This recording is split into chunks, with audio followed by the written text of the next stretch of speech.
Hola, hoy estaremos hablando de datos adicionales que nos corresponden sobre el sistema cardíaco o el corazón.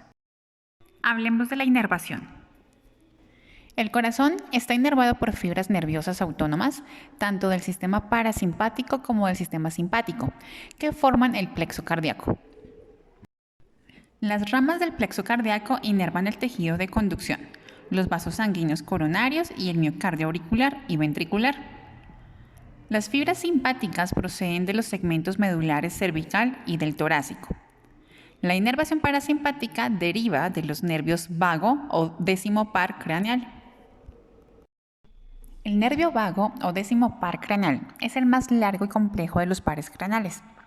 Este nervio difiere del resto ya que inerva principalmente a órganos del tórax y también del abdomen, y en menor proporción a la cabeza y el cuello. Se llama vago ya que es un nervio errante que desciende hasta el abdomen. Se denomina adecuadamente por craneal número 10, ya que es el décimo nervio en surgir del encéfalo. El nervio vago es un representante del sistema nervioso parasimpático. Se encarga de disminuir la frecuencia cardíaca, regular la respiración y la actividad de los órganos del sistema digestivo, como descansar y digerir. La irrigación. En la parte inicial de la aorta ascendente nacen las dos arterias coronarias principales, la arteria coronaria derecha y la arteria coronaria izquierda. Estas arterias se ramifican para poder distribuir la sangre oxigenada a través de todo el miocardio. La sangre no oxigenada es drenada por venas que desembocan en el seno coronario, la cual desemboca en la aurícula derecha. El seno coronario se sitúa en la parte posterior del surco aurículo-ventricular. El ciclo cardíaco. Un ciclo cardíaco incluye todos los fenómenos eléctricos. Hablamos del potencial de acción y su propagación. Y mecánicos cuando hablamos de la sístole, que se encarga de la contracción, y la diástole, que se encargaría de la relajación. Estos tienen un lugar durante cada una de las palpitaciones cardíacas. El término sístole hace referencia a la fase de contracción y el término diástole a la fase de relajación. Cada ciclo cardíaco consta de una sístole y de una diástole auricular y una sístole y una diástole ventricular. En cada ciclo, las aurículas y los ventrículos se contraen y se relajan de forma alternada, moviendo la sangre de las áreas de menor presión hacia las de mayor presión. Los fenómenos que tienen lugar durante cada ciclo cardíaco pueden esquematizarse de la siguiente manera. La primera, sístole auricular. Durante esta sístole auricular, las aurículas se contraen y facilitan el paso de un pequeño volumen de sangre a los ventrículos. La despolarización auricular determina la sístole auricular. En este momento, los ventrículos ya están relajados. El segundo sería la sístole ventricular. En esta, tiene una duración aproximadamente de 0.3 segundos, durante los cuales los ventrículos se contraen y al mismo tiempo las aurículas están relajadas. Al final de la sístole auricular, el impulso eléctrico llega a los ventrículos y ocasiona primero la despolarización y posteriormente la contracción ventricular. Entonces, la contracción del ventrículo ocasiona un aumento de la presión intraventricular que provoca el cierre de las válvulas auriculoventriculares. Este cierre de las válvulas genera un ruido audible en la superficie del tórax y que constituye al primer ruido cardíaco. Durante unos 0.05 segundos, tanto las válvulas semilunares como las auriculoventriculares se encuentran cerradas. Este es el periodo de contracción isovolumétrica. Al continuar la contracción ventricular, provoca un rápido aumento de la presión en el interior de las cavidades ventriculares. Cuando la presión de los ventrículos es mayor que la presión de las arterias, se abren las válvulas semilunares y tiene lugar la fase de eyección ventricular, con una duración aproximada de 0.250 segundos. Tercero, diástole ventricular. El inicio de la diástole ventricular es debido a la repolarización ventricular. La velocidad de eyección de la sangre va disminuyendo de forma progresiva. Disminuye la presión intraventricular y se cierran las válvulas. El cierre de las válvulas aórtica y pulmonar genera el segundo ruido cardíaco. Aquí las válvulas semilunares impiden que la sangre refluya hacia las arterias cuando cesa la contracción del miocardio ventricular. El ventrículo es una cavidad cerrada con las válvulas auriculoventriculares y semilunares cerradas. El ventrículo tiene un volumen constante, se relaja de forma progresiva y disminuye la presión intraventricular. Cuando la presión ventricular disminuye por debajo de la presión auricular, se abren las válvulas auriculoventriculares y se inicia la fase de llenado ventricular. Por ende, la sangre fluye desde las aurículas a los ventrículos siguiendo un gradiente de presión. Pasemos ahora al gasto cardíaco. El gasto cardíaco o volumen minuto es el volumen de sangre que expulsa el ventrículo izquierdo hacia la aorta por minuto. Es quizás el factor más importante a considerar en relación con la circulación, porque de él depende el transporte de sustancias hacia los tejidos. Equivale a la cantidad de sangre expulsada por el ventrículo durante la sístole, conocido como volumen sistólico, y multiplicado por el número de latidos por minuto, que sería la frecuencia cardíaca. En reposo, en un adulto varón de talla promedio, el volumen sistólico es de 70 mililitros por latido y la frecuencia cardíaca es 75 palpitaciones por minuto, con lo cual el gasto cardíaco llega a ser de 5.250 mililitros por minuto. La frecuencia cardíaca en reposo en una persona adulta es entre 70 y 80 palpitaciones por minuto. Cuando la frecuencia cardíaca es inferior a 60 palpitaciones por minuto, se denomina bradicardia. Pero, por otro lado, la taquicardia es la frecuencia cardíaca rápida en reposo cuando está por encima de las 100 palpitaciones por minuto. Cuando los tejidos cambian su actividad metabólica, se modifica el consumo de oxígeno y esto se refleja en el valor del gasto cardíaco, el cual se adapta a las necesidades. La regulación del gasto cardíaco depende de factores que pueden modificar el volumen sistólico y de factores que pueden variar la frecuencia cardíaca. Veamos los factores que pueden modificar este volumen sistólico. El volumen sistólico equivale a la diferencia entre el volumen al principio, que corresponde al volumen diastólico final, y al final de la sístole, que sería el volumen sistólico final. Un corazón sano es capaz de bombear durante la sístole toda la sangre que entra en las cavidades durante la diástole previa. Para ello, los factores importantes que regulan el volumen sistólico y que garantizan que los dos ventrículos bombeen al mismo volumen de sangre son los siguientes. La precarga. La precarga o grado de estiramiento de las fibras miocárdicas durante la diástole condicionan la fuerza de contracción miocárdica. Dentro de unos límites, cuanto más se llene el corazón en la diástole, mayor será la fuerza de contracción durante la sístole, lo cual se conoce como la ley de Frank-Starling del corazón. Esta ley establece que al llegar más sangre a las cavidades cardíacas, se produce un mayor estiramiento de las fibras miocárdicas. Como consecuencia de este estiramiento, el músculo cardíaco se contrae con más fuerza. De esta forma, toda la sangre extra que llega al corazón durante la diástole se bombea de forma automática durante la sístole siguiente. Los factores que pueden aumentar la precarga son factores que influyen en el retorno venoso o regreso de sangre al corazón desde las venas. El retorno venoso depende de dos factores. El primero, la duración, y el segundo, la presión venosa. La duración de la diástole ventricular, de tal forma que si se disminuye la diástole, pues también va a disminuir el tiempo de llenado ventricular. Y la de presión venosa es de tal manera que un aumento de la presión venosa que facilite el paso de un mayor volumen de sangre a los ventrículos. Después de la precarga viene la contractibilidad.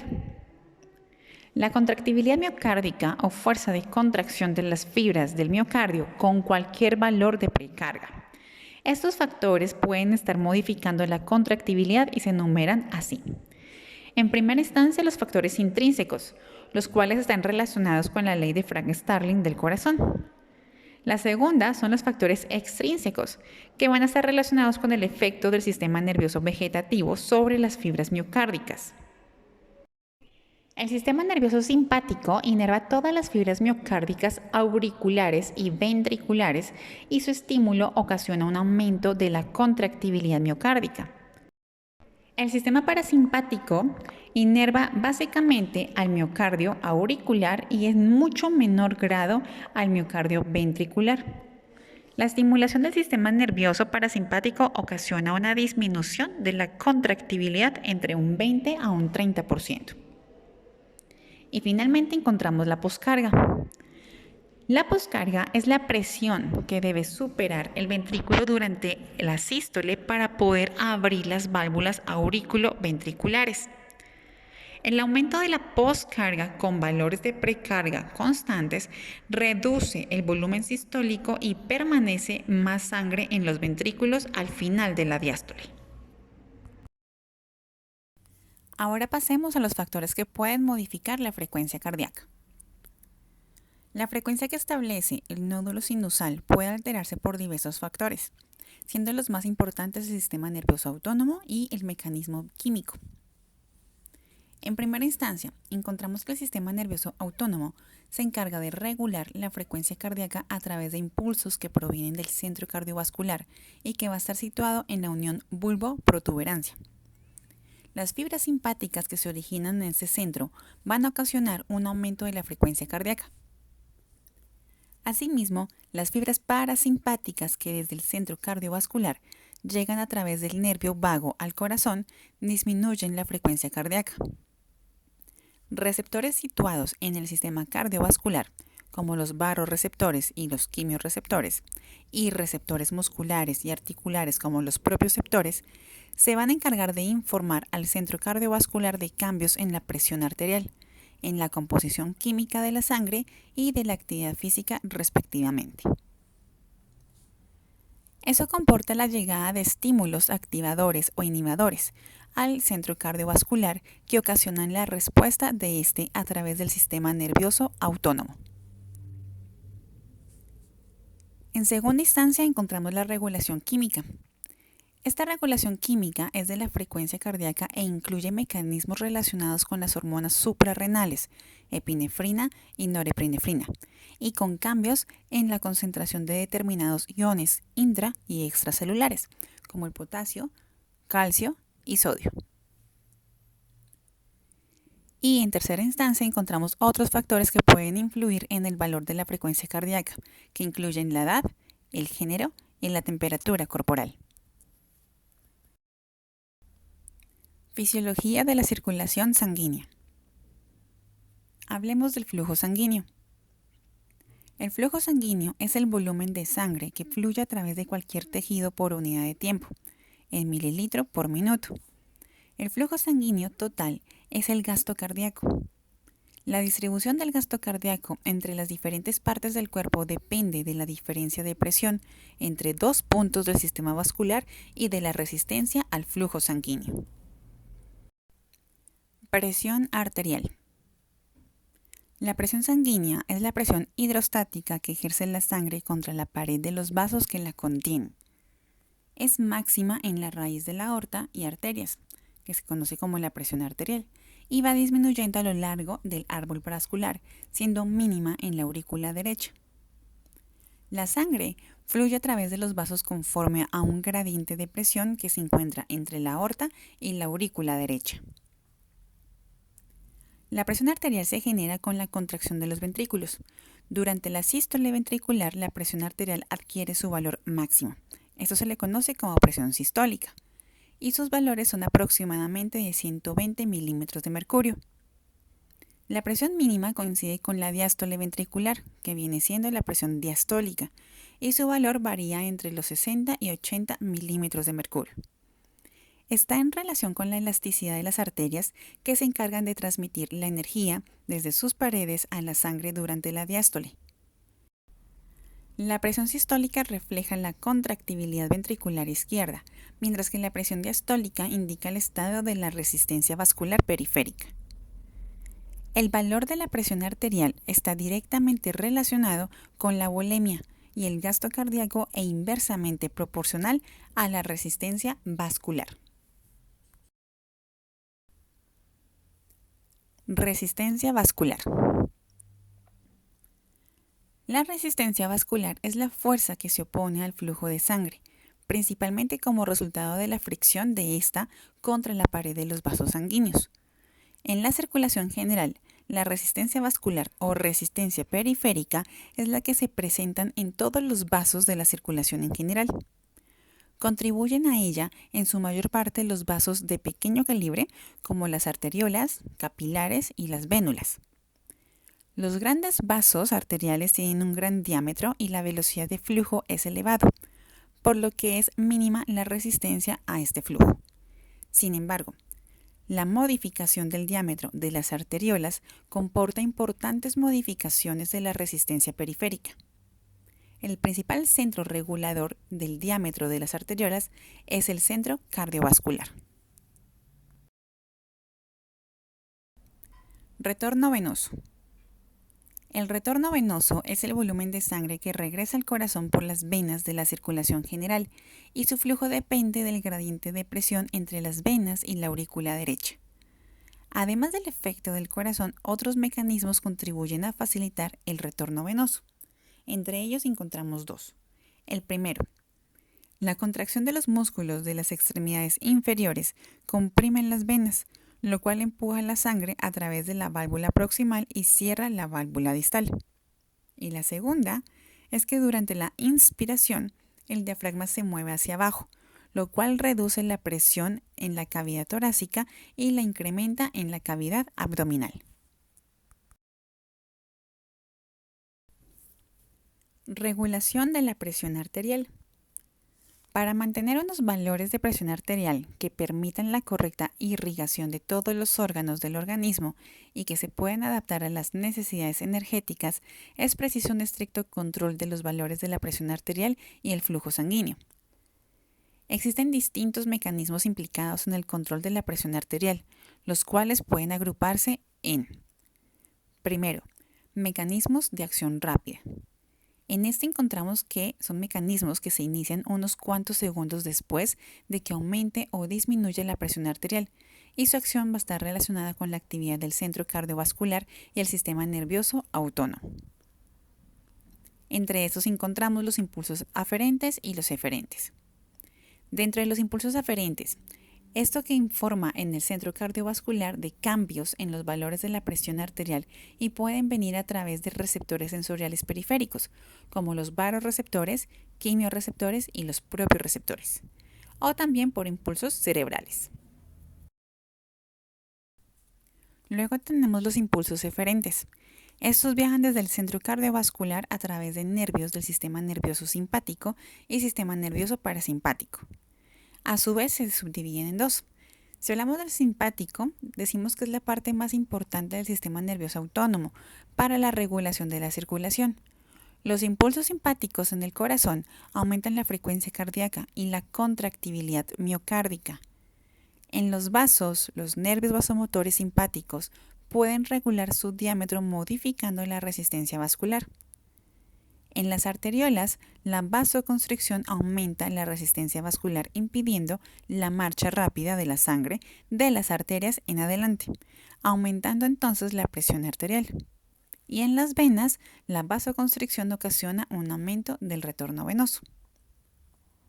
Pero si ahora hablamos del sistema parasimpático, se encarga de controlar las funciones cardíacas por medio de las fibras parasimpáticas que inervan el corazón a través de los nervios vago o el décimo par craneal. La estimulación parasimpática tiene como resultado principal una disminución marcada de la frecuencia cardíaca y un descenso leve de la contractibilidad miocárdica. El segundo mecanismo viene siendo el control reflejo.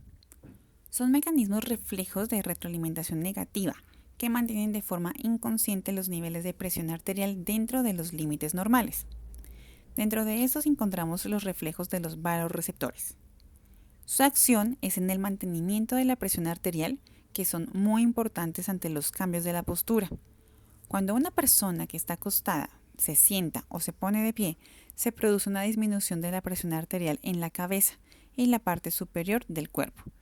Esta disminución estimula los vasoreceptores de los senos carotídeos y aórticos, los cuales desencadenan una forma refleja de descargar simpáticamente y lo normaliza directamente sobre la presión arterial. El reflejo de los senos carotídeos ayuda a mantener los valores de presión arterial dentro de la normalidad en el cerebro. Se va a activar por una estimulación de los vasoreceptores de las paredes de los senos carotídeos y que van a estar situados en la bifurcación de la carotidia. El aumento de la presión sanguínea estira la pared de estos senos, con lo que se estimulan los vasoreceptores.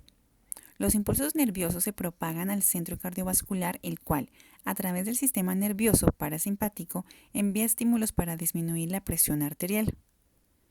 El reflejo aórtico ayuda a mantener la presión sanguínea global en la circulación general.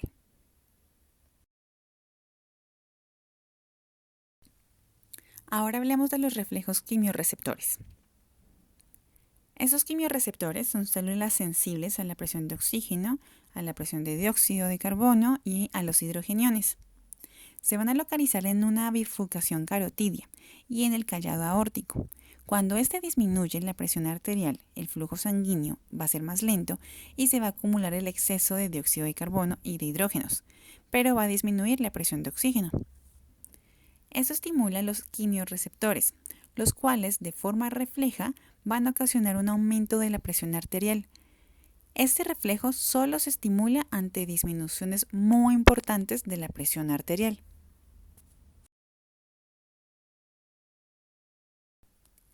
Hablemos del mecanismo hormonal. Es un mecanismo de acción más lento para el control de la presión arterial que se activa al cabo de algunas horas. Implica la secreción de hormonas que regulan el volumen sanguíneo, el gasto cardíaco y las resistencias vasculares. Se cuenta con el sistema de renina, angiotensina, aldosterona, que al disminuir la volemia o el flujo renal, las células del aparato yuxtaglomerular de los riñones van a liberar más renina a la sangre. La renina y la enzima convertidora de angiotensina, conocida con sus siglas ECA, actúan en sus respectivos sustratos para que se produzca la forma activa, que sería angiotensina 2, la cual aumenta la presión arterial por dos mecanismos. El primero sería una vasoconstricción arteriolar, que ocasiona un aumento de las resistencias periféricas. Y la segunda viene siendo una estimulación de la secreción de aldosterona, que aumenta la reabsorción renal de sodio y agua, pero también ocasiona un aumento de la volemia. Seguido encontramos a la adrenalina y a la noradrenalina. Estas son hormonas que se liberan en la médula suprarrenal por activación del sistema nervioso simpático.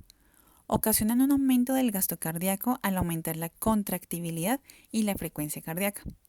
También aumentan las resistencias periféricas al producir vasoconstricción arteriolar. Además, inducen vasoconstricción venosa en la piel y vísceras abdominales, aumentando el retorno venoso.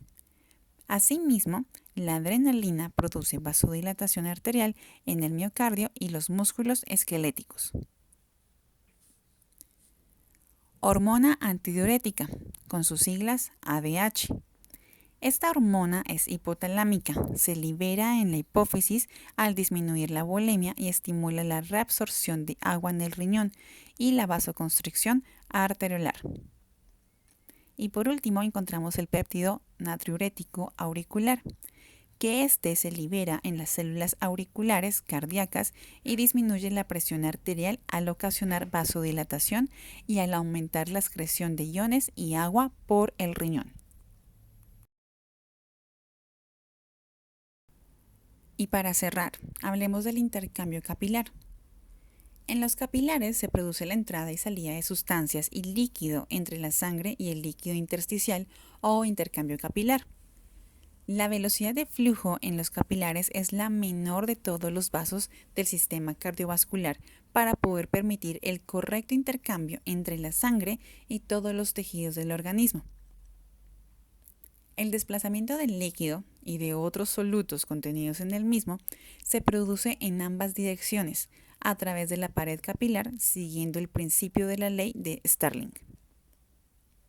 Los factores que intervienen incluyen fuerzas dirigidas hacia adentro y dirigidas hacia afuera, y el equilibrio entre ellas determina si los líquidos van a salir o van a entrar en el plasma en un punto determinado. Un tipo de fuerza o presión que interviene en este movimiento es la presión hidrostática, que es la fuerza de la sangre dentro de los capilares. Otra presión es la presión osmótica, que es la fuerza que ejercen los sólidos debido a su concentración.